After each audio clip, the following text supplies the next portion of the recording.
أعوذ بالله من الشيطان الرجيم بسم الله الرحمن الرحيم الحمد لله رب العالمين والصلاة والسلام على رسولنا Muhammad وعلى آله وأصحابه أجمعين أما بعد. Салям алейкум, азиз достлар. Это вторая часть нашего урока по арабскому алфавиту. И мы продолжаем с буквой Сад. Буква Садун произносится, когда кончик языка прижимается к внутренней стороне передних нижних зубов и приближается к верхнему небу. Образуется щель, через которую проходит этот звук. Этот звук щелевой, глухой, произносится без участия голоса. Это эмфатическое согласное, произносится с напряжением органов речи и подъемом задней части спинки языка. Это твердая буква, произносится она через А, и губы при этом не вытягиваются. Са, са, са. Else, else, else. Давайте посмотрим, как пишется эта буква. При написании буквы Сад мы пишем ее основной элемент, который похож по форме на глаз. Пишем его вот таким образом над линией письма и добавляем к нему хвост, который уходит глубоко вниз. Напишем еще раз и еще раз.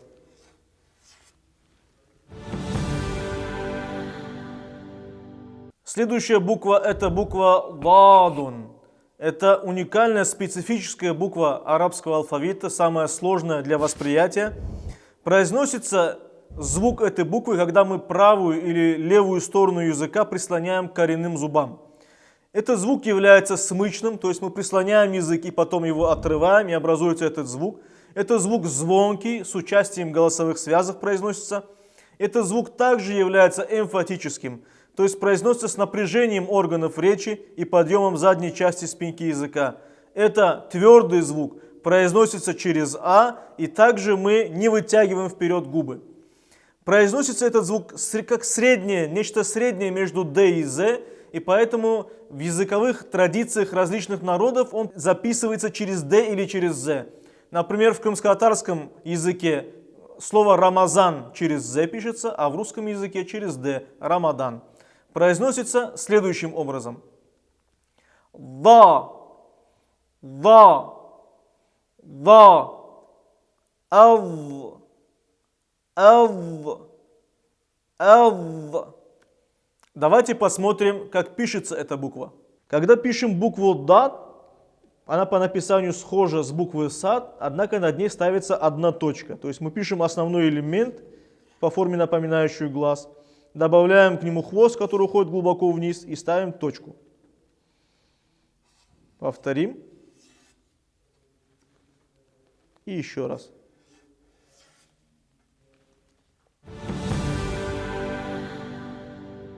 Следующая буква, буква Таун.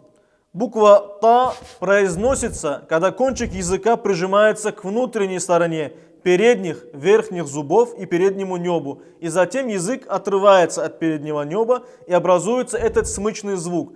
Также он является звонким, произносится с участием голосовых связок, является эмфатическим, то есть произносится с напряжением органов речи и подъемом задней части спинки языка. Эта буква твердая, читается через А, причем губы мы не вытягиваем. Та, та, та, это. Давайте посмотрим, как она пишется. Здесь повторяется тот же самый основной элемент, как и в случае с буквами Сад и Дат, то есть нечто напоминающее по форме глаз. Однако здесь мы не опускаем хвоста вниз, а добавляем палочку сверху. То есть знак полностью пишется над линией письма. Повторим. Добавляем палочку. Палочка должна прибавляться, вертикальная линия, ближе к левому краю знака, основного элемента. И добавим еще раз. Вот так. Мы переходим к букве Заун. Буква За является межзубной, третий и последний межзубной в арабском алфавите. Когда мы произносим этот звук, кончик языка прижимается к режущей кромке передних зубов и прижимается язык нижними зубами. Выдвигается он менее всего из всех межзубных согласных. Этот звук является щелевым, звонким, с участием голоса, является эмфатическим, то есть с напряжением органов речи произносится и подъемом задней спинки языка. Также этот звук является твердым, читается через А, и губы мы не вытягиваем. Ва, ва, ав, ав. Давайте посмотрим, как эта буква пишется. Когда мы пишем букву ва, она похожа на букву та, только над ней ставится точка сверху. Пишем основной элемент, похожий по форме на глаз, вертикальную линию опускаем и ставим точку сверху. Напишем с вами еще раз. И еще раз.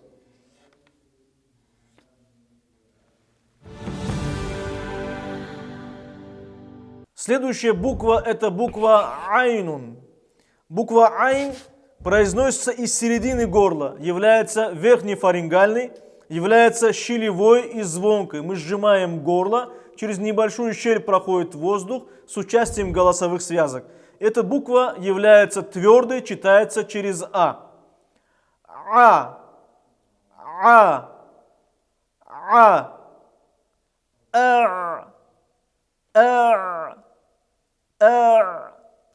Давайте посмотрим, как пишется буква айн.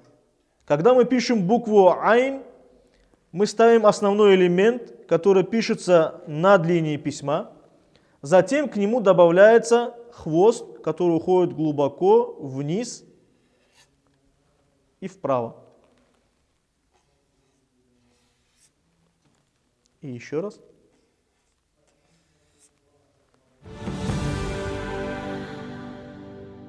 Следующая буква – это буква гайнун. Буква гайн является язычковой согласной, то есть она произносится там, где соединяется ротовая полость и гортань с участием язычка. Этот звук является щелевым и звонким, то есть произносится с участием голоса. Также этот звук является твердым, произносится через А. Га, га, га. Аг, аг, аг. Похож на соответствующий звук в крымско-татарском языке Г. Давайте посмотрим, как эта буква пишется.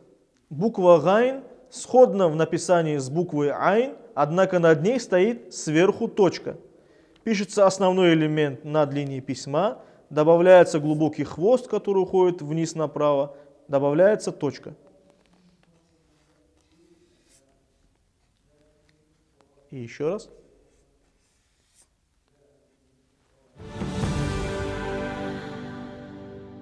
И следующая буква – это буква фаун.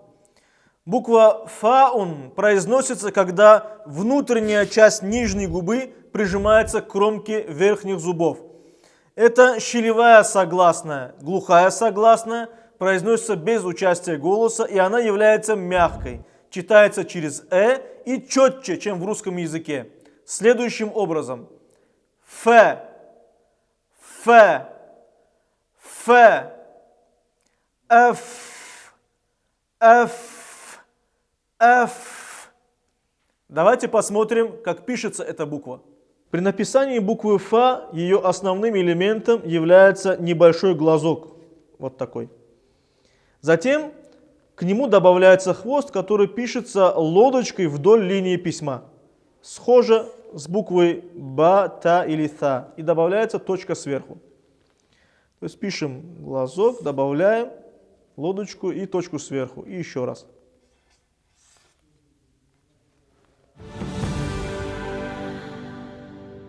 И мы переходим к букве Кафун. Буква Каф произносится, когда задняя часть языка прижимается к задней части неба и затем отрывается от нее. То есть это смычная согласная, она является звонкой, и в этом ее основное отличие от ее крымско-татарского аналога. Крымско-татарская К глухая, но арабская Каф, она звонкая. также это согласное является твердой и всегда читается через А. Ка, ка, ка, эк, эк, эк. Давайте посмотрим, как эта буква пишется.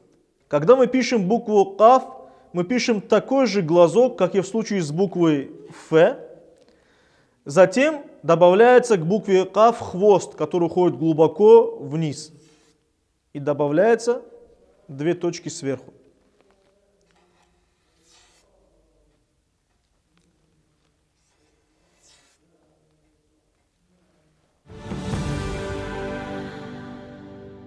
Следующая буква – это буква Кафун. Буква Каф произносится, когда мы среднюю часть языка прижимаем к среднему небу и затем отрываем. Эта буква также является смычной и глухой, произносится без звука. Она является мягкой, читается через и она мягче, чем в русском языке. И также она произносится более четко, чем в русском языке. Следующим образом. К, К, эк, эк, эк. Давайте посмотрим, как буква Каф пишется. Буква Кеф может писаться немного по-разному, в зависимости от того, где она находится, в начале, в середине или в конце. Мы сейчас рассмотрим с вами отдельную или конечную форму. Пишется она следующим образом. Проводится вертикальная линия сверху, к ней добавляется хвост и вот такой элемент. Знак полностью пишется над линией письма. Еще раз. Линия, хвост и S-образный элемент. И еще раз.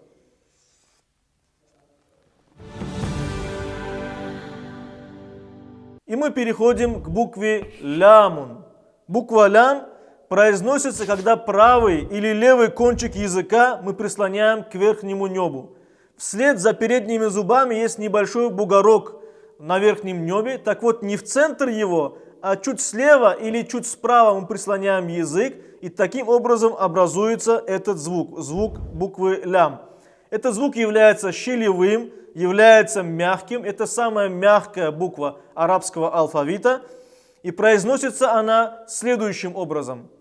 Л, Л, Л, Л, Л, Л. Иногда буква Лям может произноситься твердо. Единственным исключением в классическом литературном арабском языке, языке Корана, является слово Аллах, которое произносится через твердую Л. Давайте посмотрим, как эта буква пишется. Основным ее элементом является прямая линия, такая же, как и у элифа. Однако, в отличие от буквы элиф, к ляму добавляется еще и хвост, который уходит глубоко вниз.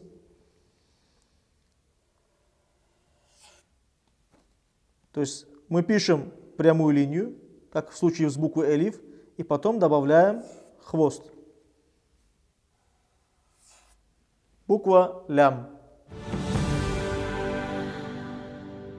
Следующая буква – это буква Мимун. Эта буква является губно-губной. Мы закрываем губы, губы смыкаются, и звук таким образом идет через нос. Это мягкая буква, она читается через М,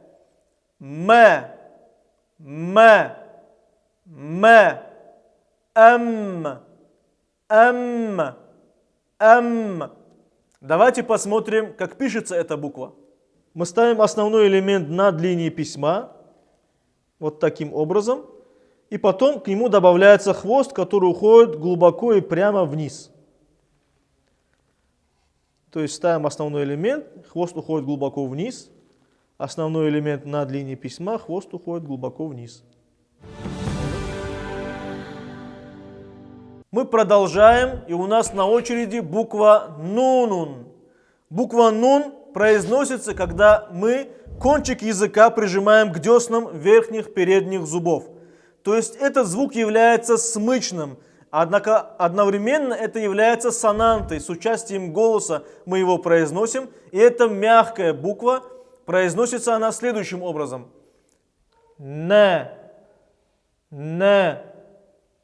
н, н, н, н. При написании буквы нун мы ставим основной ее элемент, это черточка, которая добавляется хвост, который уходит глубоко вниз полукругом, и ставится точка. Повторим еще раз и еще раз.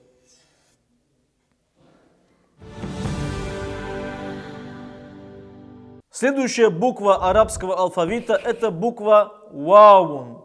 Буква вау является губно-губной.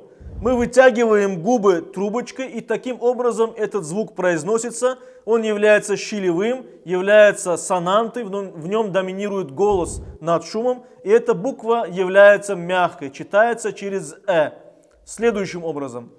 В, В, В, Ау, Ау, Ау.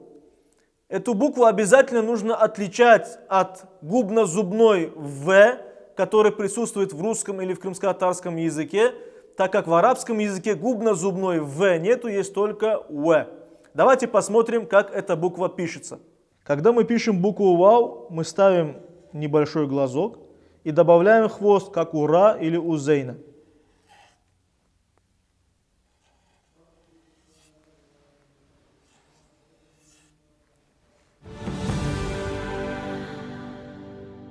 Следующая буква – это буква Гаун.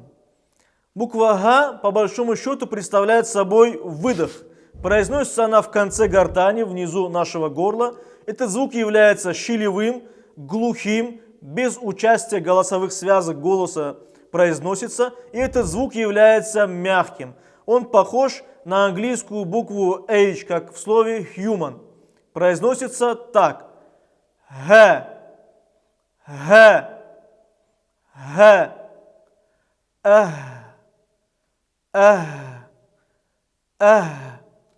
Давайте посмотрим, как эта буква пишется. В написании буквы Г есть несколько вариантов, в зависимости от того, где эта буква пишется, в начале, в середине или в конце. Мы напишем с вами начальный вариант, а остальные рассмотрим в дальнейших уроках. Начинается буква Г. Написание ее таким образом. Ставится линия сверху вниз, слева направо, потом в противоположную сторону и добавляется соединение со следующей буквой. Линия первая, вторая и третья.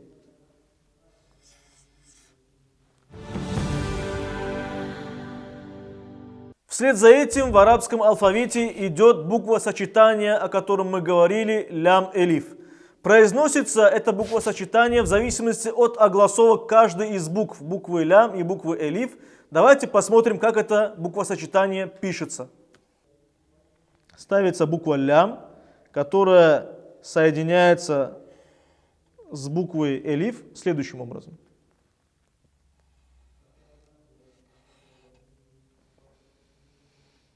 Еще раз.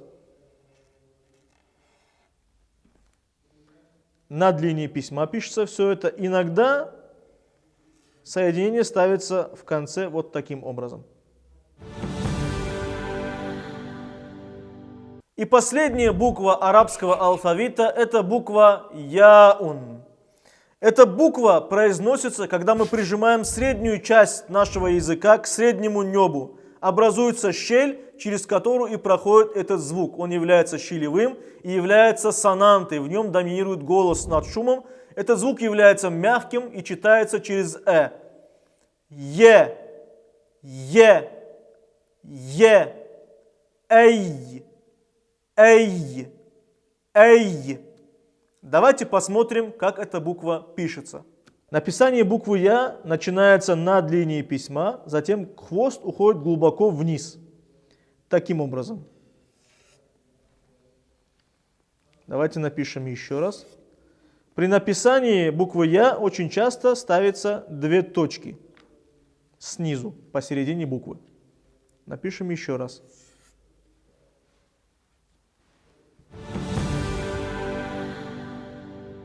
На этом мы заканчиваем обзор букв арабского алфавита, но в конце хотелось бы сказать несколько обобщающих слов, подвести итог. Так, стоит сказать, что в арабском алфавите очень много звонких согласных. В отличие от других языков, в арабском языке в конце слов и в конце предложений звонкие согласные не оглушаются. Мы никогда не будем говорить китаб с буквы П в конце, потому что в арабском языке нет такой буквы, а будем всегда говорить китаб. И, соответственно, другие звонкие согласные мы тоже будем произносить всегда звонко. Также стоит отметить, что согласные звуки и гласные оказывают друг на друга влияние. Как мы и говорили ранее, твердые согласные всегда читаются с верхней огласовкой фетхой через а мягкие согласные читаются через огласовку Также мы говорили о том, что некоторые буквы являются эмфатическими, то есть произносятся с напряжением органов артикуляции и с подъемом задней части спинки языка.